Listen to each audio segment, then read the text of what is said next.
Hello everyone, it's me Monalisa Munni. আজকে আমি তোমাদের জন্য একটা সুন্দর ভিডিও নিয়ে আসি। সেটা হলো স্কিন ডিপ ক্লিন বা ক্লিনজিং, ডাবল ক্লিন যেটাই বলো না কেন সেটা করব। প্রথমে আমি চুলটা বেঁধে নিচ্ছি, কারণ চুল খোলা থাকলে আমার খুব বিরক্ত লাগে, মুখের উপর এসে পড়ে। আজকে আমি ইউজ করে দেখাচ্ছি, সেটা হলো জাপানের খুবই famous Softymo clear pro by সিকা ব্ল্যাক ক্লিনজিং বাম। এটি অরিজিনাল জাপানের, আর এটি পেয়ে যাবে সোমুস লাইফস্টাইল পেজে। জাপানের যে কোনো স্কিন কেয়ার কসমেটিক্স বা হেয়ার কেয়ার কসমেটিক্স পেতে সোমুস লাইফস্টাইল পেজটি ফলো দিয়ে রাখো। ক্লিনজিং বাম শুকনো হাতে শুকনো মুখে ইউজ করতে হবে।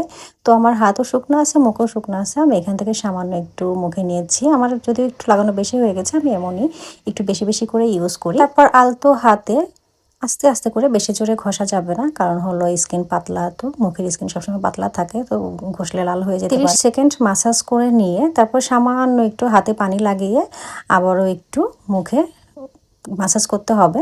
30-40 বা 1 মিনিটের মতো মাসাজ করতে পারেন। তো আমার ওই পানি নেওয়ার ইয়েটা স্কিপ হয়ে গিয়েছে। পানি ইউজ করার পরে স্কিনে দুধের মতো একটু সাদা সাদা তৈরি হবে। তারপর একটু আস্তে আস্তে করে মাসাজ করলে পরে মুখের সাথে মিশে যাবে। তার পাচ্ছ আমি একটু সময় নিয়ে মাসাজ করছি। আর এটা হলো জমে থাকা ময়লা, অতিরিক্ত তেল, ব্ল্যাক হেডস পরিষ্কার করতে সাহায্য করে। নিয়মিত ব্যবহার করলে আপনার স্কিনটা একদম ফ্রেশ হয়ে যায়, পোরস কমে যায়। এখানে ক্লিনজিং বাম দেখাচ্ছি, ক্লিনজিং অয়েলও ঠিক এভাবেই মাসাজ করতে হয়। নিয়ম একই, জিনিসটা একটু আলাদা। তাই দেখতেই পাচ্ছ আমার মুখের সাথে একদম মিশে গিয়েছে, তেলের মতো বের হয়ে গিয়েছে। আমি এখন ঠান্ডা পানি দিয়ে ধুয়ে নেব, নর্মাল পানি দিয়ে। নর্মাল পানি দিয়ে আমি মুখটা সুন্দর করে ধুয়ে নিয়েছি। আমি এখন একটা ফেস ওয়াশ ইউজ করব। আমার কাছে ফেস ওয়াশ ছিল না, আমার জামাইয়ের ফেস ওয়াশটা আমি এখন ইউজ করছি। আসলে অনেকদিন শপিং এ যাওয়া হয়নি, এই জন্য কেনাকাটা করা হয়নি, তো আপাতত এটা দিয়েই কাজ চালাচ্ছি। এখন আমি ফেস ওয়াশ দিয়ে সুন্দর করে মুখটা ক্লিন করব।